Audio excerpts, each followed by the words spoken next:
Thank you very much for being here. Hope you can hear me. Thank you very much, everybody.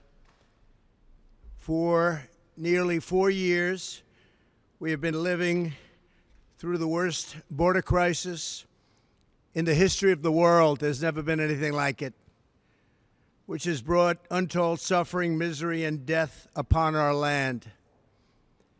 The architect of this destruction is Kamala Harris. When you look at the 4 years that have taken place after being named border czar, Kamala Harris will be visiting the southern border that she has completely destroyed, from what I understand, tomorrow. Why would she go to the border now, playing right into the hand of her opponent? I mean, you take a look at this. Why would you do that? There can be no justification for what she's done. There's nobody saying, oh, gee, she's done a fabulous job. She's done the worst job probably in the history of any border, not just our border. She keeps talking about how she supposedly wants to fix the border. We would merely ask, why didn't she do it 4 years ago? It's a very simple question. I can say this with everything she has. She talks about borders and taxes and all these different things. Her policies on tax, by the way, are terrible, but I can say it for everything. Why didn't she fix it almost 4 years ago? She's got no plans, got no talent, got no ability to do it. I'm here today to present you with the facts and only the facts about how Comrade Kamala Harris willfully threw open our border, helping to virtually destroy our country. Our country's never been under siege like this. 4 years ago, Kamala inherited the most secure border in U.S. history, with the lowest illegal immigration on record. You know the chart. I love that chart. I love that chart. I probably wouldn't be here right now except for that chart. Those who violated our borders were captured, detained, and quickly sent back home under the Trump administration.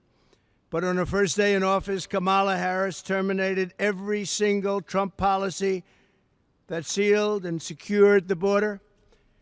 She ordered an immediate stop to the completion of the border wall. It was almost complete. We built hundreds and hundreds of miles of wall, and it worked. I always said walls and wheels. Everything else is obsolete, but walls and wheels, and this wall worked. And we were ready to build and throw up another 200. Could have been done within weeks. Everything was complete. The wall was all built, ready to go, laying there, ready to be fixed. All they had to do is throw it up, and you would have had an extra 200 miles of wall, far more than I promised in the election. She suspended all deportations. She instituted catch and release across the entire southern border. And we had catch and release also, but we released in Mexico. Her catch and release was to release in the United States and never see them again. She sent Congress a bill demanding amnesty for all illegal aliens, every single illegal alien, even if they're criminals, even if they're murderers, even if they're drug dealers, human traffickers. She wanted amnesty for everybody. Radical left. This is a radical left person. She terminated Remain in Mexico, something that took me and a lot of talent, a lot of other people, but it took a lot of talent to get from the president of Mexico, a good man. But we got it. You had to remain in Mexico. You couldn't come in under any circumstance. You weren't allowed into the United States until we checked it out, and many people did not come in and were not allowed to come in because they didn't check out. They were drug dealers, they were gang members, they were in jail for murder in a couple of cases. We wouldn't let them in. And she canceled every Safe Third agreement. Anybody here, I think, would know what that is, but that was a horrible thing that she did. And she canceled Remain in Mexico. Here we have something, Remain in Mexico. You don't have to explain it. She canceled. She ordered ICE to halt the removal of virtually all criminal aliens, including MS-13 gang members, the worst gang anywhere in the world, they say. Evil, evil gang. She ended all of our programs that we instituted to stop child and woman trafficking. The trafficking is at a level now that it's never been before. I had it down to the lowest level it's been in 32 years because we had such a strong border. They couldn't get through. But now it's the worst it's been in 32 years plus. And then she lost, and this is probably the worst statistic of them all, 325,000 children. Think of that. 3.5 years. She lost 325,000 children. And they're either dead, being sold into sex slavery, or just plain missing. Think of the number, 325,000. If that were a Republican instead of her, and she was the border czar, she says, well, I wasn't the border czar, she was. And tomorrow she'll make a case that, oh, she did a fairly good job. You can't say much. You can't justify it. She should save her airfare.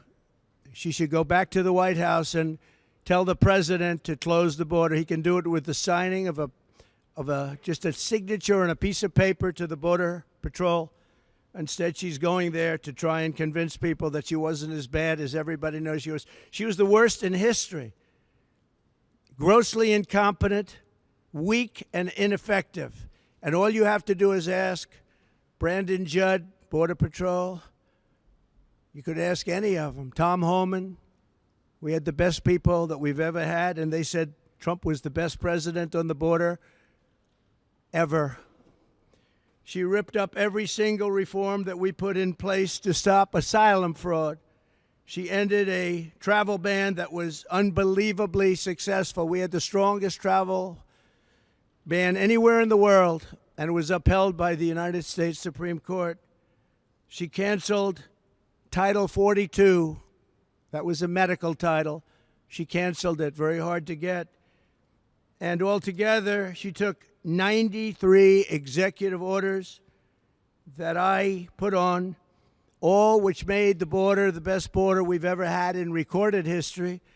And she terminated them along with Joe Biden, the worst administration in the history of our country.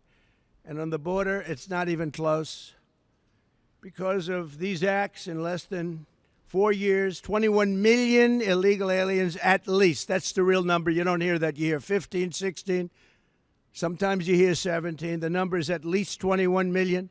And on top of that, you have gotaways. That's gotaways. That's people that came over or got away. And they've stormed across our border like nobody in history on any border anywhere in the world. There's never been any border in history where you had millions of people storming us like that. No third world country would allow it. But she allowed it because she's incompetent. She allowed it because she never went there. She says she went once, but it was not the right location. It was a location that was very mild and no danger. She never went there. She's going there tomorrow after almost 4 years. She's going there tomorrow to try and show you what a great job she did. But even now, the numbers are terrible. And remember, they're flying people over, and they haven't stopped that. They're flying hundreds of thousands of people over the border right now. They never stopped that. They didn't think they'd be caught, but they were 2 weeks ago. From prisons and jails, mental institutions, and insane asylum, all these insane asylums where you have the sickest people, mentally ill people, and terrorists at record levels. We've never had terrorists come into our country like this. They come, and they keep coming and coming, and nobody has ever seen anything like it. people that go to the border, they look professionals, and they said there's never been anything like this in the history of the world, and they are destroying the fabric of our country. She did nothing to stop any of it. In fact, she encouraged them to keep coming, and you know that. For years she did. Only recently did she say, oh, well, we're going to try and put a stop to it. And I ask again, this should be the why didn't she do it speech. Why didn't she do it? All of these things, including unrelated elements to what we're talking about now, like taxes, like military, like so many other things. Why didn't she do it? She's got plans for the future. Why didn't she do it? She's been there almost 4 years. Kamala created a brand new program to fly in migrants from Venezuela, Haiti, and Nicaragua and resettle them in American communities, including small towns all across our nation, but in particular in Pennsylvania, Ohio, Wisconsin, and North Carolina. Nobody can believe it. These towns have been destroyed, and the mayors of the towns and the governors of the states can't talk about it because they're embarrassed that they allowed it to happen. In addition, through her phone app, something totally new now, it's a phone app for migrants, where migrants call in, highly sophisticated migrants. She's allowed virtually unlimited numbers of illegals to press a button, schedule their illegal immigration appointment at our ports of entry, and show up to be released into the interior of our country. Can anybody believe this? And they're invading our towns. It's an invasion of our country like no country has ever had to suffer before. And this was purposeful. They did this on purpose. This was not a mistake on their part. They did this on purpose because their policies are so wrong and so evil and so unfair. And there's only 3 reasons they'd want to do that. Number one, they're incompetent. And I'm not sure that that's the reason. Number 2, they want it for the votes. And number 3, you know what that one is. We don't have to talk about that one. But there can only be a very few reasons, because they're destroying our country at a level that's never been seen before. Importantly, as part of this con job, it's a con job. None of the illegal aliens she is smuggling in through the ports or on the airplanes. Think of it. Big jet planes loaded up with migrants flying into the middle of our country and going to Iowa and lots of other states. They've all become border states. We only have border states now. But they're counted in the Border Patrol statistics. And when you do that, you can add a lot of numbers because they're not taking those counts. They want to have those counts not included in the numbers. In Aurora, Colorado, Springfield, Ohio, where it's been a mass invasion. These were 2 beautiful, successful towns, idyllic. And they're in trouble, big trouble. And very unfair. The people want to leave. They want to get out. But everyone's afraid to say, I want to get out, because they want to be politically correct. And other towns just like them, hundreds of them all over America. Americans have watched their communities destroyed by this sudden, suffocating inundation of illegal aliens. It's an inundation. It's an invasion. This influx has overwhelmed our schools. They're taking the seats of students that can no longer go there, and they don't even speak English. They're trying to fire a lot of people and hire interpreters. Can you believe that?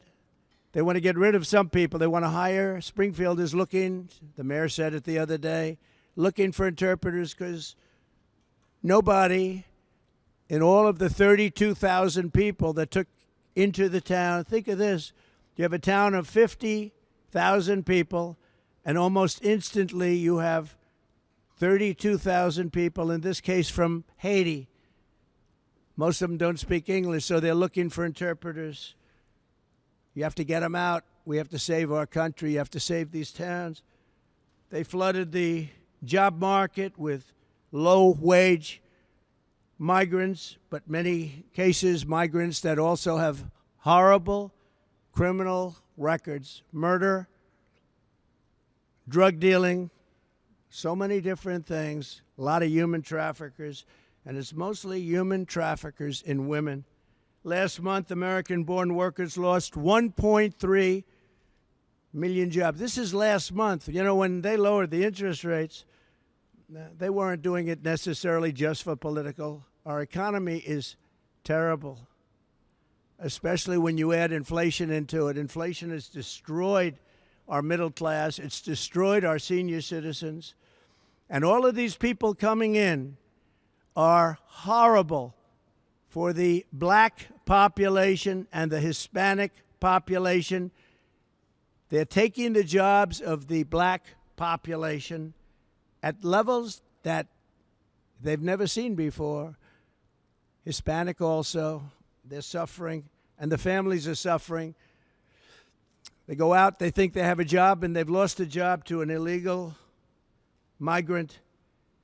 So we've lost 1.3 million jobs last month. Think of that.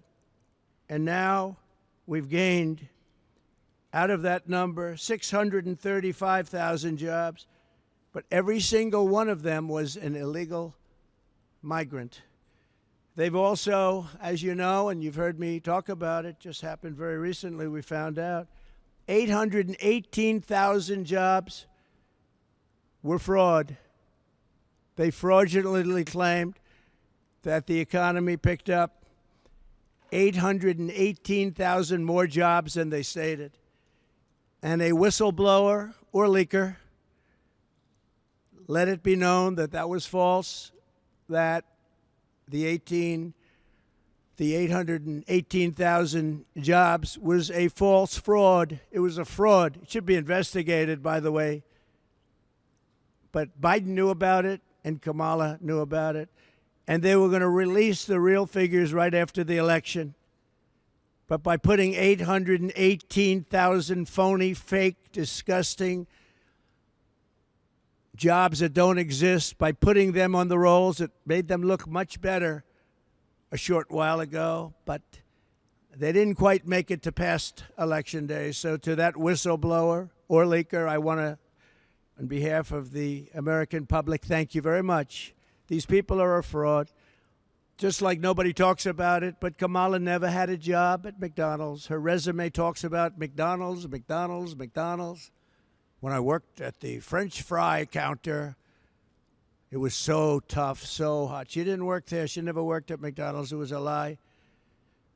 Most heartbreaking of all is Kamala's migrant invasion has brought massive crime into our country at levels that nobody's ever seen before. We've never seen levels like this. And during the debate, I mentioned that, and David Muir, a real lightweight, whose ratings have gone way down, by the way, because he lost credibility. I had 1 against 3, but I think we did great. But David Muir of ABC, fake news, when I said that crime is way up in our country, he corrected me. He corrected me on so much, and it was right what I said. He didn't correct her one time, and what she said was wrong. Absolutely wrong. So many different, Charlottesville, she was wrong. All of the different things, almost everything she said, and she was never corrected. But he corrected me in crime. He said, no, crime has not gone up. I said, crime has gone up massively. He said, I'd like to state for the record that crime has not gone up. Now, you don't know this, but we had a deal with ABC that there will be no corrections of any kind, and they violated the deal. Why? Because they're bad people and they're fake news. So he did it many times to me during the debate. He violated the deal. That's the deal. Because you can take anything and try and make up stories with it. We had a deal where that wouldn't happen. You could do whatever you wanted as soon as the debate was over, but he did it in total violation of what our agreement was, and a lot of people standing right over there will tell you exactly what it was. We'll show you what it was. David Muir has lost all credibility. The other person, I never heard of her. I never want to hear of her. She was terrible. I don't know how she ever got her job in the first place. But we have a country to save, and we can't have fake news like that. And his ratings deserve to go down. Here in New York City, an estimated 75% of arrests in Midtown Manhattan and over 60% of arrests in Queens are now illegal aliens. They've given you the fake stories that the illegals coming into the country are much better than our people. They don't commit crimes. These are some of the worst criminals anywhere in the world. And they don't just come from South America. They come from all over the world. The Congo in Africa, a lot of them coming from the Congo. The Middle East, Asia. They do come from South America, but not all. They're coming from all over the world, and they're emptying out their jails, and they're emptying out their mental institutions. The money they're saving is beyond belief, and what they're doing to our country. And if I were the president of one of those countries, I'd be doing the same thing. I'd say, let's empty out our jails into the United States. We're dumping ground for the rest of the world, and it's going to stop starting on January 20th. But the most important day in the history of our country is going to be November 5th, Election Day. 3 months ago in Queens, an illegal alien released into our country by Border Czar Harris approached two 13-year-old children with a machete in broad daylight, forced them into the woods, tied them together by the wrists, and raped the young girl, hurt the girls very, very badly. They caught him because he put it on tape. He put it on film. They caught him. He thought it would be nice to have it on tape to show his friends. In June, 2 NYPD officers were shot at point-blank range by an illegal migrant from Venezuela within the next 2 months. I guess they can't get enough buses.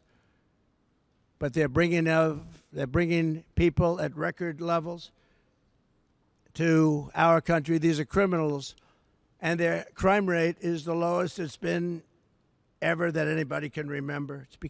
Caracas has become a safe and wonderful city, unlike our cities that are getting worse and worse with this horrible invasion that Kamala, in particular, because I'm no fan of Biden. He's been a terrible president, doesn't know what he's doing, and he proved that during the debate.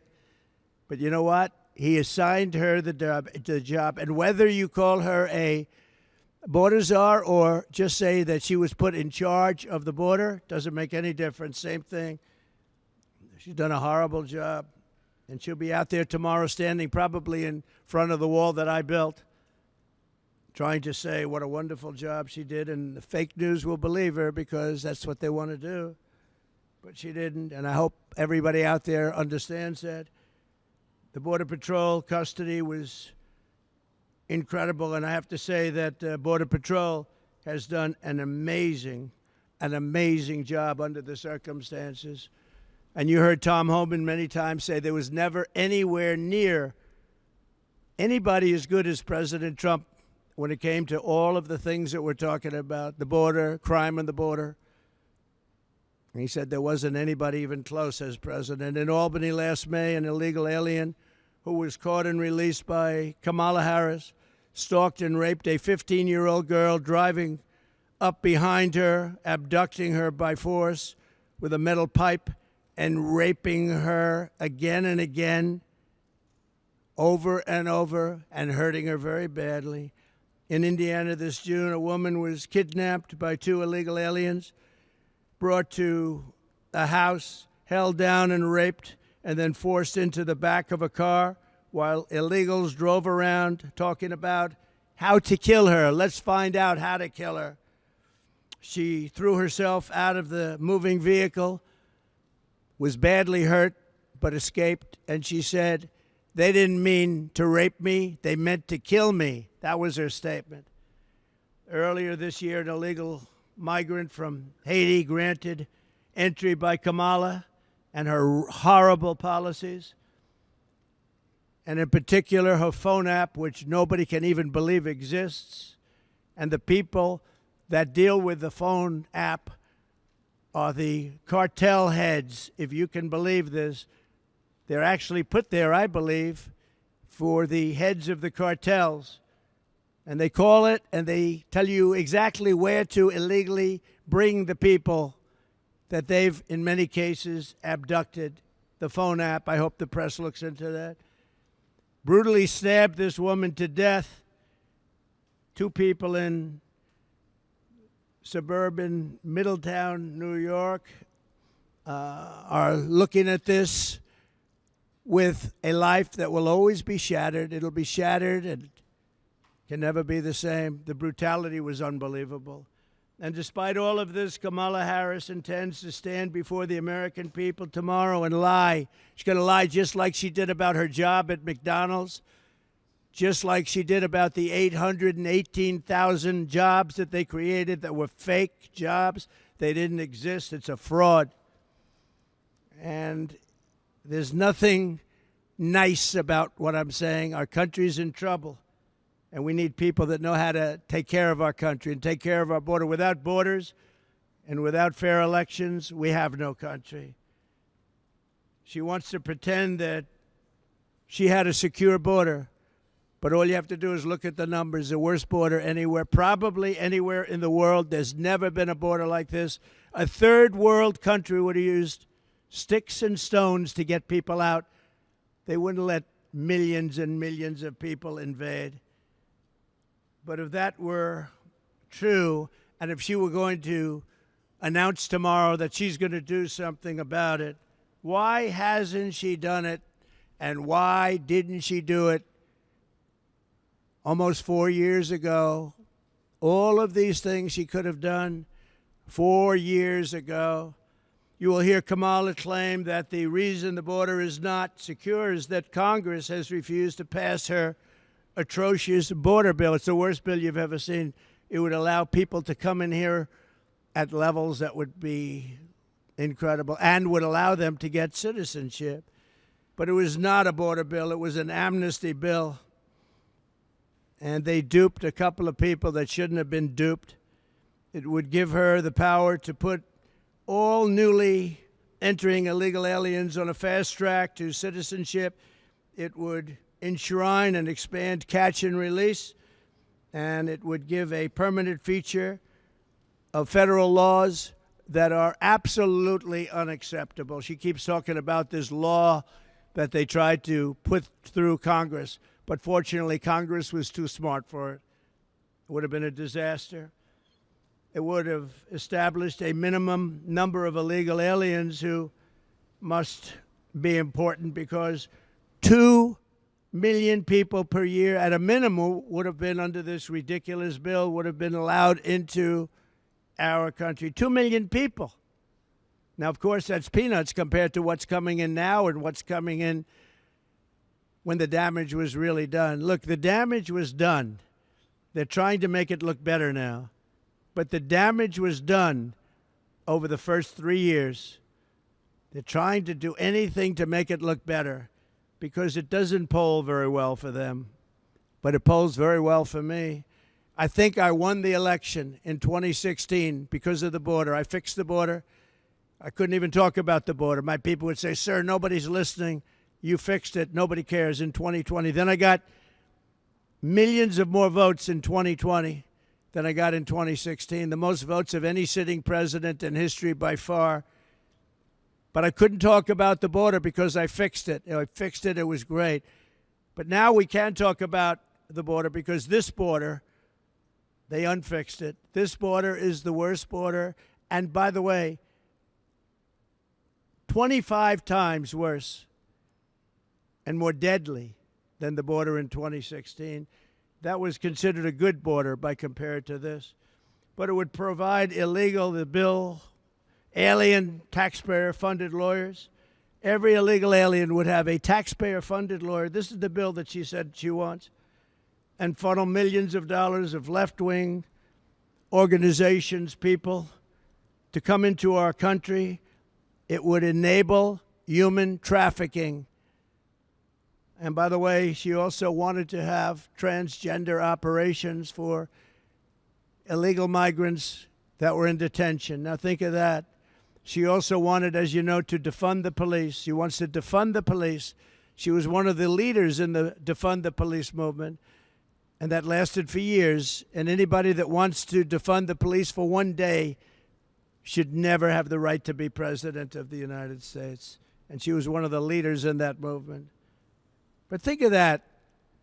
She wants to give sex change operations to people in detention that came in illegally and are classified as illegal migrants.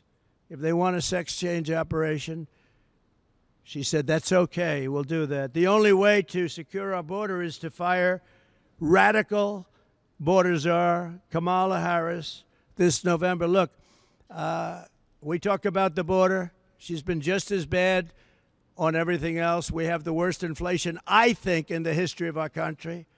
They say 48 years, but that's pretty bad too. But I think the actual number of years is, I think it brings it out to the worst ever. Kamala Harris endorsed abolishing ICE. She is seen as a down with deportations, opportunist, but people don't realize that the people of this country want deportations of those criminals. They want the murderers out. They want the drug dealers out. They want everybody out who's going to hurt them. They want to have a safe country. As I said, before being interrupted by lightweight anchor David Muir, crime is massively up in our country. It's very lucky the Department of Justice released numbers right after that debate. Somebody in there might like me, but they released numbers, giving the real numbers, and the numbers were unbelievably, shockingly high, the highest ever. And I haven't gotten an apology. I want an apology from ABC. She supports free taxpayer-funded health care for illegal aliens, and even, as I said, some of the horrible things that she's willing to do, including the sex change operations for people in detention. She called for abolishing immigration detention centers. She wants to have detention centers, but detention centers that you can get out of. Remember when in 2014 Obama built cages and the fake news tried to say, I built them. Fortunately, we had a great American that said, no, these were built during the Obama administration, and Biden knew about it, but I don't think Biden knows too much. And we have one other thing that she's called. She's called the grandmother of sanctuary cities. I'm going to terminate all sanctuary cities. Sanctuary cities are sanctuary for criminals. They're sanctuaries for criminals. And, you know, you can go to California where she ruined San Francisco. She destroyed. San Francisco may have been the greatest city in the world 16, 18 years ago. And now it's a practically unlivable place. And I hate to say that. I have property in San Francisco. It's not a good thing to say, but this far supersedes my ownership of property. It's an unlivable place. It was the best city. Bob Tisch of Lowe's, friend of mine, great guy, wonderful man. He was in San Francisco. He was in Chicago. He had big businesses all over, the Tisch family. Bob Tisch used to tell me that he thinks San Francisco is the greatest city in the country. He passed away quite a while ago. And San Francisco probably was, and now it's not even livable. She destroyed it when she was the DA, and she destroyed the state of California along with Gavin Newsom. She destroyed the state of California when she was the AG. If you can't say the phrase illegal alien, she said, then we can't trust you to secure, the border. She said, you're not allowed to say the phrase under any circumstance, illegal alien, but that's what they are. And it's that simple. She didn't want you to use that term. If you used that term, you'd be fired. And by the way, she fired everybody in a row. She couldn't get along with anybody. You know, it's interesting. 5 months ago, she was considered the worst vice president in history. She was laughed at, scoffed at for 3 years.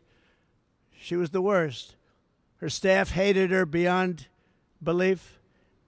They were quitting. She had almost nobody wanted to work there. She couldn't get people to work for her. And she was just considered as bad as it gets.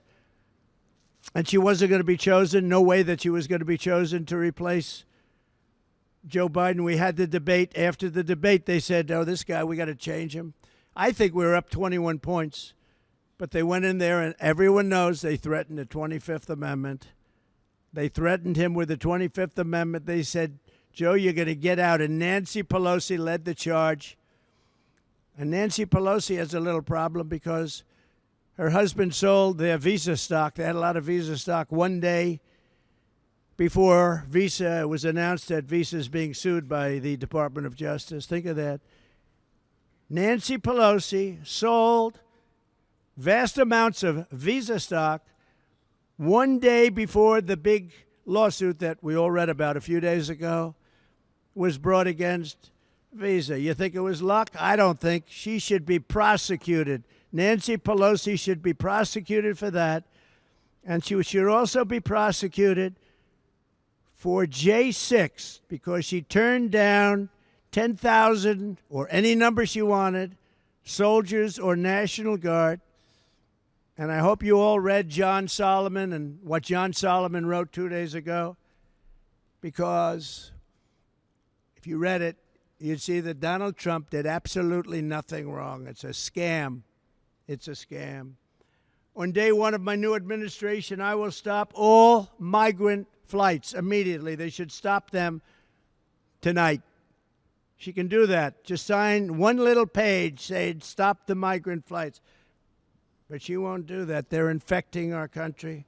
They're destroying our country. I will shut down all entries through the Migrant phone app, something that most of you haven't even heard of, but it's very active and taking in thousands and thousands of people a week.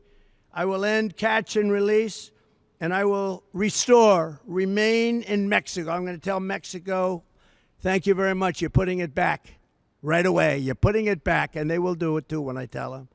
I will bring back Title 42. I will send a federal law enforcement large group of people, but a tough group of people to liberate Aurora, Colorado. The governor of Colorado is petrified of these gangs. These are Venezuelan gangs with equipment better than our military has, going in with guns. The governor of Colorado is a coward. He's afraid to do what you have to do. And every other town that has been taken over by the migrant gangs and criminal alien thugs. And I think I'll go to a couple of these towns over the next 2 weeks. You'll see for yourself what's happened to them. They've been literally destroyed. I will send Congress a bill to ban sanctuary cities in the first day that I become president. And I will tell you, whether it's California or any place else, you might have guys like the governor, Newsom, or others that are governors wanting it. Nobody knows why. But the people don't want them. You can go and ask the people of California, do you want sanctuary cities? The people, including Democrats, will say, we don't want them. We will seal the border. We will stop the invasion, and we will begin the largest deportation of criminals, the criminal element, which is a large portion. We will start that immediately. Dwight Eisenhower had the largest deportation effort ever in our country, President Eisenhower, because he hated the fact that people were able to pour across our border. This will be much larger than that, but we will get rid of the drug dealers. We will get rid of the human traffickers. We will get rid of the murderers, the people that came out of jails, and the people that came out of mental institutions. They will all be gone, and it'll happen very quickly. We'll be dealing with local law enforcement who knows everything about every one of them. Their name, their serial number, they know everything. We respect our police, and we're going to respect law and order again. So I appreciate everybody being here. I just wanted to make this statement before Kamala goes down to the border. Anything she says tomorrow, you know, is a fraud, because she was the worst in history at protecting our country. So she'll try and make herself look a little bit better, but it's not possible. Normally, I would save this speech till after she leaves, but there's not a thing she can say to make it change. As you know, President Zelensky is asked to meet with me, and I will be meeting with him tomorrow morning at around 9:45 in Trump Tower. And it's a shame what's happening in Ukraine. So many deaths, so much destruction. It's a horrible thing. And one of the things that are very bothersome to me is the fact that Europe is paying only a small fraction of the money that the United States of America is paying. And we have an ocean between Russia and ourselves. They don't. So I see what's happening there. It's very, very sad. But we're in for numbers that nobody can even believe. And as you know, the European nations, as a combination, their economy is fairly close to the size of ours, so it's similar. They should be equalizing. They should start paying up. I did this with NATO. I made them all pay. Bush would make a speech and leave. Obama would make a speech and leave. And I said, you got to pay. If you don't pay, we're not going to be there. And everybody paid. And the Secretary General, good man, he said, I've never seen anything like it. For 10 years we've been trying to get them to pay, and it was only Trump that was able to do it. He was very honest. It's true. That's where they have the money to do what they're doing right now. But they all paid, most of them anyway, hundreds of billions of dollars they paid, and they paid it fast. They said, sir, does that mean you won't protect us if we don't pay? I said, you mean you're delinquent? Yes, let's say we're delinquent. No, you won't be protected. The money came pouring in. Nobody else wanted to say that, and the press thought it was terrible that I made that statement. But if I didn't make that statement, we'd still be paying. You know, we were paying for NATO, most of it, almost all of it, maybe all of it for years. So I'm going to see President Zelensky tomorrow, and thank you all very much. Thank you.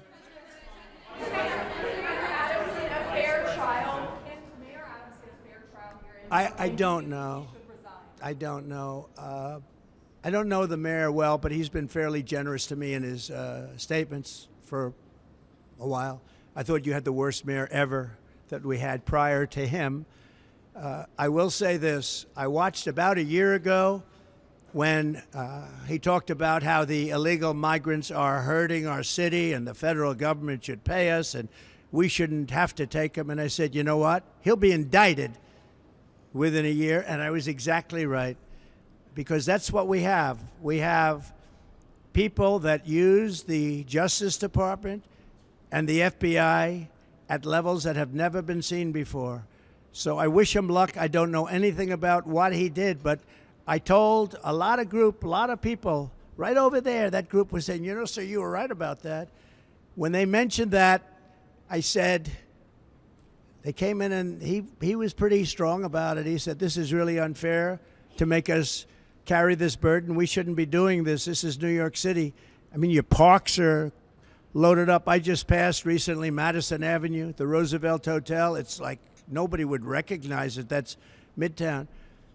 But he came out very strongly against it. He was right, by the way, because it's ruining our country. He was honest. And I said, he will be indicted within a year, and that's what happened. And I noticed the indictment's very old. It goes back a long time. Well, I had the same thing. They went way before the statute of limitations. So I wish him well, but I said that he will be indicted because he did that. You take a look. That's what they do. These are dirty players. These are bad people. They cheat, and they do anything necessary. These are bad people. And we need an honest Justice Department. We need an honest FBI, and we need it fast. Yeah. Keir Starmer, the UK Premier. Yes, he's coming tonight. What do you think of him? Some of his colleagues in government are quite critical of you. Well, I'm going to see him in about an hour, so I have to be nice, right? Yeah. But I actually think he's very nice. I think he ran a great race. He did very well. It's very early, but he's popular, and I'll be seeing him, and I'll send you regards. Who are you with? Who are you with? I'm with GB News in the UK. Okay, good. Would you rather Nigel Farage had a bigger role? Well, I think Nigel is great. I mean, I've known him for a long time. He had a great election, too. He picked up a lot of seats, more seats than he was allowed to have, actually.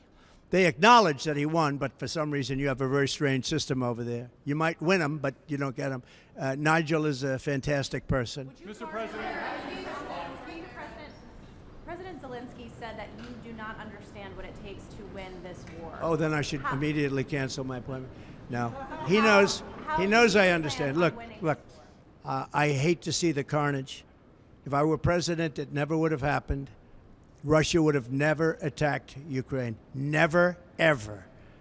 And by the way, President Xi would have never even thought about Taiwan, which he's thinking about very seriously now, flying planes over it every single day. But President Putin would have never attacked. When I look at the horror show that's gone on, and the level of death is far greater than what is being reported. When you look at those cities, they're all knocked down, those beautiful, gorgeous golden domes, they're shattered and lying on their side, never to be replaced again. You can't ever replace that. 2,000 years old. When you look at the heritage of that really very vibrant country in so many different ways, and you see how it's been so broken, the people, so many people dead, where they have to use old soldiers, old men, and young boys because they're running out of soldiers. It's a very terrible thing. And then you see that the United States is paying for most of it, and Europe is not chipping in. And all you have to do with Europe is the same thing I did with NATO. Say you have to pay. And if you say you have to pay, they will. It's very unfair to the United States, but I look forward to seeing him tomorrow. We'll see. I do believe, I disagree with him. Well, he doesn't know me, but I disagree. But I will say this. I believe I will be able to make a deal between President Putin and President Zelensky quite quickly. But what does that look like? What does that look like?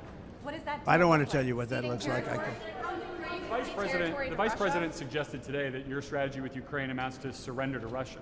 How do you respond to that? No, I don't think so. I don't think so. And it's not a surrender. What my strategy is to save lives. I want to save lives. Millions of people are dead. Millions more than they even think about. And it's not my fight, but it is a fight to save humanity. That is a terrible, let me explain. That is a terrible war that would have never happened. And it didn't happen. I even have Democrats. I watched them on Deface the Nation and some of the shows this weekend. And they said, well, we agree that it wouldn't have happened if Trump were president. I was very generous of them. But it would have never happened. That's what bothers me even more. There was no reason for that war to happen. But it did happen. And millions of people are dead, including soldiers from both sides. It's so sad to see it. And I'll meet with President Zelensky and we'll see what happens. But I believe I can work that out. Would you encourage it would have been, I will say this, it would have been a lot easier to work out prior to the start. And Putin never, ever even thought about going in. And it was the apple of his eye. I knew him very well, had a very good relationship, despite the Russia hoax. It was a total hoax. But we had a very good relationship. Fortunately, otherwise we could have ended up in war over that. It's very dangerous. You know, when you make up stories like that, it's very dangerous. The laptop from hell was very dangerous. But Putin told me often, it's the apple of his eye. But I said, Vladimir, don't even think about doing it. He would have never done it. And then, of course, through stupid oil policies and energy policies where oil get up to almost $100 a barrel, Putin said, wow, I have a lot more money than I thought I had. And he prosecuted the war. But even if it went up, and it wouldn't have gone up like that, that's what caused inflation, that and stupid spending for the Green New Deal, which was a Green New Scam, turned out. Do you notice that they don't ever mention anything about environment anymore? What happened to the environment? They don't mention it. They don't mention that the ocean's going to rise a quarter of an inch over the next 500 years. They don't mention it anymore. It's incredible. I will say this, though. What they should start mentioning is nuclear warming, because we're in grave danger. The world is in grave danger, and you better get smart people. You know, during my term, I never mentioned the word nuclear, but that's the warming that you're going to have to be very careful with. And we're very close to World War III, whether it's the Middle East or that. October 7th would have never happened. Iran had no money. I guess that's probably why you hear the stories about Iran. Only a consequential president would have this happen. Only a consequential president. But Iran would have made a deal with us. It would have been a great deal for them. The only thing is they cannot have nuclear weapons. And we would have had it because Iran had no money. During my administration, they were broke, and they would have made a deal, and they would have been happy, and they would have had an unbelievable civilization. But it didn't work out that way because of a thing that was very sad to watch. That was the election, a very sad thing to watch. Would you still make a deal with them now after everything that's happened? If you were reelected, Make a deal with who? Make a deal with who? Would you try to make a deal with Iran of some kind if you were reelected? Sure, I would do that. Sure. I believe in getting.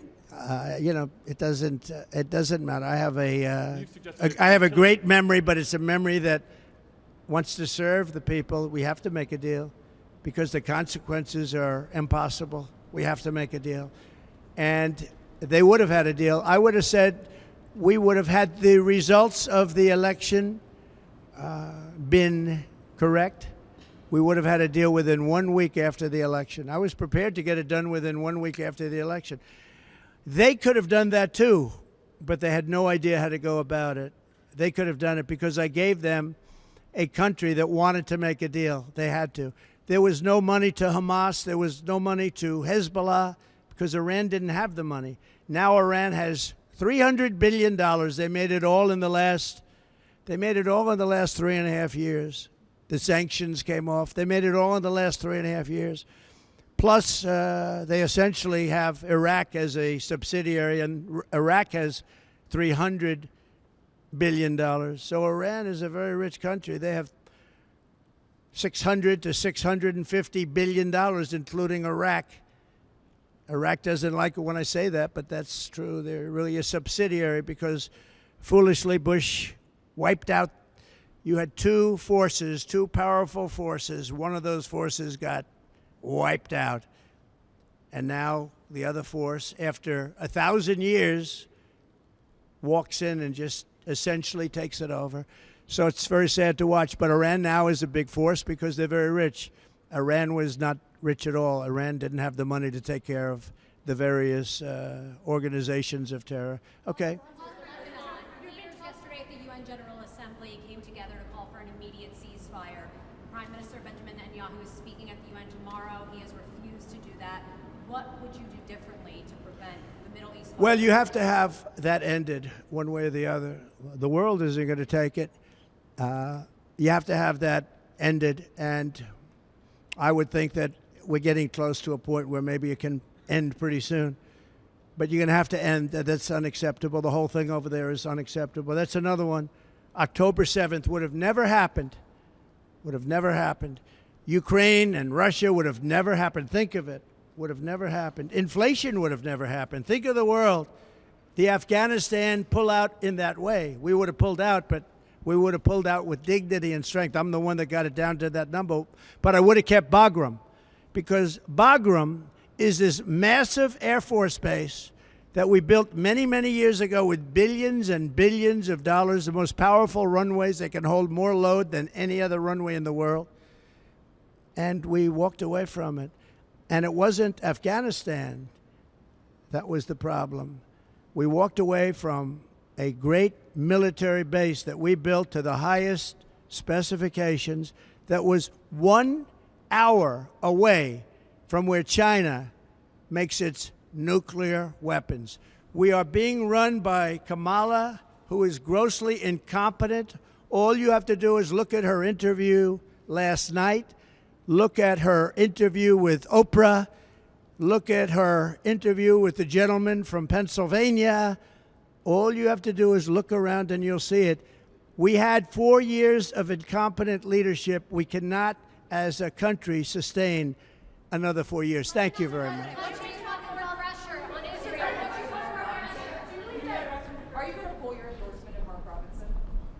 I don't know the situation. Do you believe that Ukraine should turn over some of its own land to Russia in order to end the war? We'll see what happens. What's your message to We'll Zelensky see what tomorrow? happens. Let's get some peace. We need peace. We need to stop the death and destruction. Don't you think? Wouldn't that be nice? Huh? Do you have a plan to meet Benjamin Netanyahu in person? Well, we're going to meet a lot of people. Many of the leaders have been calling me, and they want to meet. So I guess they see the poll numbers.